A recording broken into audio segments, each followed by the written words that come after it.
Assalamualaikum. Welcome back with Crazy. We are back with part 3 of Lawrence Bishnoi interview. बहुत अच्छा लग रहा है क्योंकि हमारे सामने ऐसी बातें आ रही जो हमें कभी सुनी नहीं थी और हमें पता नहीं थी। अच्छा किया आप लोगों ने सजेस्ट किया इंटरव्यू सुनो। और जो उसके वो है ना, क्या उसको बोलते हैं, जर्नलिस्ट, वो बहुत अच्छे हैं क्योंकि वो मिर्च मसाला नहीं डाल रहे, वो सिर्फ जेन्युइन बात कर रहे हैं, वो जेन्युइन ओपिनियन दे रहे हैं, जेन्युइन उनको एडवाइस दे रहे हैं और जेन्युइन क्वेश्चन कर रहे हैं। यस, वो हमें अच्छा लग रहा है। So without wasting time, let's start the reaction.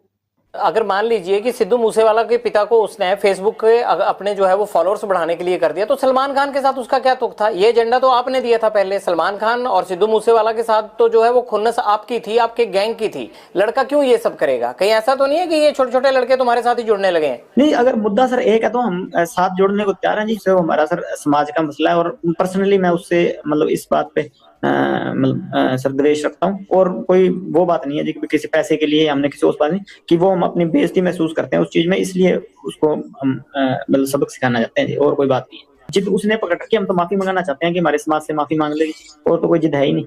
Salman Khan माफी मांग लेता है तब आप उसको कोई नुकसान नहीं पहुंचाएंगे? जी सर, और नुकसान नहीं सर, ये तो मतलब बात उसकी तरफ से शुरू हुई तो उसी की तरफ से खत्म करनी पड़ेगी। हमने तो शुरू की नहीं सर, हम तो बॉम्बे जाके कोई उसका गड़मा पकड़ा नहीं, या हमने तो जाके कुछ उसको घर से निकाला नहीं। वही जोधपुर में आके जो उसको पता है कि हमारा समाज इस चीज के खिलाफ है, तो उसी ने आके या कि तो समेटना भी उसी को पड़ेगा सर, हम नहीं समेटेंगे। हम तो 25-30 साल हो गए हमको इंतजार करते हुए, अगर नहीं तो कोई ना कोई स्टेप तो आज नहीं, मैं नहीं तो कोई और हमारे समाज का या कोई और हमारा भाई जो मेरे से जुड़ा हुआ है या हमसे जुड़ा हुआ है, तो कोई ना कोई तो ये स्टेप उठाएगा ही ना। माफी मांग लेते हैं तो बात खत्म हो जाएगी? जी सर, बिल्कुल खत्म हो जाएगी। आपको भी तो सिद्धू मूसेवाला के परिवार से माफी मांग लेनी चाहिए ना? नहीं सर, उससे परिवार से तो माफी मांगने होता है, उससे परिवार से हमारा कोई द्वेष है ही नहीं। उससे परिवार से हमारा क्या द्वेष? जब तक जिंदा था उसके शरीर से हमारा द्वेष था। अब तो आत्मा सारों की परमात्मा में लीन है जी, कोई दिक्कत नहीं। अब तो क्या बात उससे। गोल्डी बराड़ के अभी अमेरिका में पकड़े जाने की बात सामने आई थी, हालांकि पकड़े तो नहीं गए थे। पंजाब में भी ये बात आई कि उसको डिटेन कर लिया गया है। आपसे तो बात हुई होगी, असल में माजरा क्या हुआ था? कुछ नहीं सर, वो तो कहता मेरे को तो किसी ने यहाँ पूछा पाछा ही नहीं कि मेरी तो कोई बात है ही नहीं, और कहता मैं अमेरिका में हूँ नहीं। कहाँ है गोल्डी बराड़? सर गोल्डी मेरे को तो यही बताता है कि मैं अमेरिका में नहीं हूँ जी। मेरे को तो यूरोप का बताता है या कनाडा का बताता है, और अब एग्जैक्ट कहाँ है सर मेरे को तो मतलब जेल में हूँ, इस चक्कर में मैं फोन पे पूछता भी नहीं उससे। आपकी तो बातचीत हो ही जाती होगी, आपको जेलों में दिक्कत थोड़ा है आजकल गैंगस्टरों को फोन की? पंजाब से लेके तमाम जेलों में आजकल गैंगस्टरों के पास ही फोन मिल रहे हैं। सर पर मैं इस टॉपिक पे कभी पूछता नहीं कि तू कौन सी जगह है, कंट्री कौन सी है, इस चक्कर में कभी नहीं पूछा सर मैंने। आपकी क्या जग्गू भगवानपुरिया गैंग से अनबन हो गई है? ये जो अभी गोविंदवाल जेल में मर्डर हुआ है, ये क्या माजरा है? सर ये हकीकत आप वहाँ इन्वेस्टिगेशन भी होगी जी, कि बात ये हुई है कि वही जो लड़के थे मतलब जग्गू से जुड़े हुए, वही पहले 3-4 दिन पहले हमारे साथ का भाई था, गोल्डी भाई के मौसी का लड़का था मनप्रीत बाबू, उसको पीट के गए थे। तो हमने तो सारों को फिर भी सब्र रखने के लिए कहा था कि नहीं लड़ना, किसी से नहीं लड़ना, पर उन्होंने 2-3 दिन बाद फिर पीटने के लिए आ गए उसको। तो उस चक्कर में वो तो खुद ही लड़ने के लिए आए थे, तो वहां फिर मतलब इतना तो हर आदमी कुछ ना कुछ करके जेल में गया, तो ऐसी कोई कौन सहता होता सर।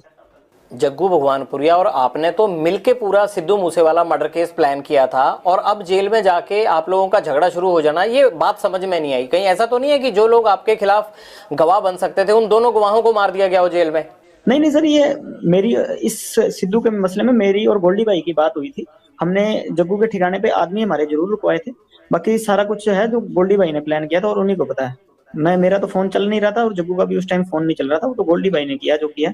हमें इस चीज की तो नॉलेज नहीं सर।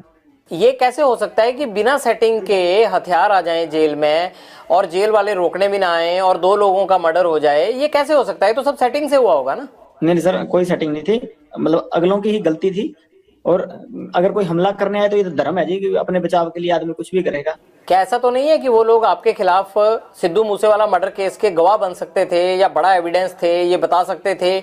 मनमोहन मोहना और मनप्रीत तूफान था, ये दोनों बता सकते थे, इसलिए तो नहीं उनको रास्ते से हटाया गया? बता दिया था सर उन्होंने, तो जो बताना था बता बतू के ही गए थे जेल में। किसको? रिमांड से बता के चले गए थे सर।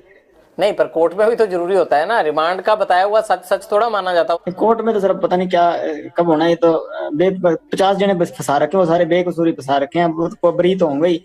नहीं, आप थोड़ा बेकसूर हो। आप तो अभी मान रहे थे कि आपने और गोल्डी भाई ने प्लान किया, वो बोल रहे थे आप। तो जब प्लान किया सर तब तो हुआ ही कुछ नहीं ना, बाद में तो उसने प्लान किया, वो कनाडा बैठा है। माँ बाप का होनहार लड़का हमने मार दिया, अब तो 1 साल होने को जा रहा है, अब पछतावा होता है थोड़ा या नहीं? होनहार तो चलो सर था, होनहार हम भी बड़े हैं सर। होनहार हम भी बड़े हैं, पर वो हमारे भाई को मरवा दिया उसने। अगर हमारे के साथ वाले को मराएगा तो उसका तो रिएक्शन होगा ना। गैंगवार में घुस रहा था सर, वो हमारी आपस की लड़ाई में घुस रहा था, कोई अपना सिंगिंग करे जी। कितने सिंगर प्रोटेक्शन मनी देते हैं गैंगस्टरों को? हमें तो अभी तक किसी ने दी नहीं जी। तो ये एनआईए जांच किस चीज की कर रहा है? पूछ लो नहीं, मैं पहले एक आदमी को पकड़ाओ जिसने पैसे दिए हमें। ये तो ऐसे जरा हुआ मना रहे हैं बिना मतलब के। नहीं, ये तो आपको लगता है ना, वो लड़का होनहार था, जिस तरह से उसको मारा गया ये है तो गलत है। आप तो हंस रहे हो इस बात पे, लेकिन मुझे ये लगता है कि आपको अफसोस होना चाहिए, इकलौता बेटा था उनका चला गया हो। होनहार था ठीक है, वो तो मान ली बात, एक सिंगर था, होनहार था कि अपने मतलब हमारी लाइन के गाने गाता था वो। वैसे कोई उसने देशभक्ति का या कोई मतलब किसी सही तरीके का गाना तो मैंने सुना नहीं गाया हो। पर ये है कि सर हाँ, हम जब मेरी द्वेष उससे काफी समय से चल रहा था, हमने कभी मारा नहीं, कि कभी प्रयास भी नहीं किया। तो जब विक्की को मार दिया ना, बाद उसके बाद शुरू हुई है जी। कभी सिद्धू मूसेवाला से बात करके उसे सॉर्ट आउट करने की? यहाँ से इंटरेस्टिंग पार्ट स्टार्ट हुआ है। Guys, कैसे सिद्धू मूसेवाले का कत्ल प्लान किया और वो सिद्धू मूसेवाले की फुल स्टोरी है। स्टोरी, और वो फिर मजा आएगा हमें नेक्स्ट पार्ट में, क्योंकि रील्स में कुछ और वो एक या दो लाइनें जो है वो वो ही है। ये अच्छा लग रहा है क्योंकि नई नई चीजें आ रही है, नई नई बात आ रही है, नए नए थॉट्स आ रहे हैं हमारे माइंड में भी कि नेक्स्ट क्वेश्चन क्या, बट देखेंगे आप लोगों के साथ। सो विदाउट फॉर पार्ट 4, इसके 8 पार्ट्स होंगे, प्रोबेबली 8। हाँ, मजा आने वाला है आप लोगों को। इसी तरह जिस तरह आप हमारे नॉर्मल वीडियोस पे भी लॉरेंस भाई पे व्यूज देते हैं, इसमें भी उसी तरह के दीजिएगा ताकि हमें वर्थ इट लगे। हमने 8 पार्ट्स किए हैं और आपके कहने पे इंट्रोड्यूस। तो चाहे उसको चंक्स में करें, ऑब्वियसली बहुत लंबी वीडियो नहीं कर सकते हैं, तो हमने सोचा इसको पार्ट्स में कर देते हैं, तो काम भी बन जाएगा, आपका काम बन जाएगा, हमारा काम बन जाएगा। So thank you so much for watching us. Keep supporting us. Allah Hafiz. Bye bye.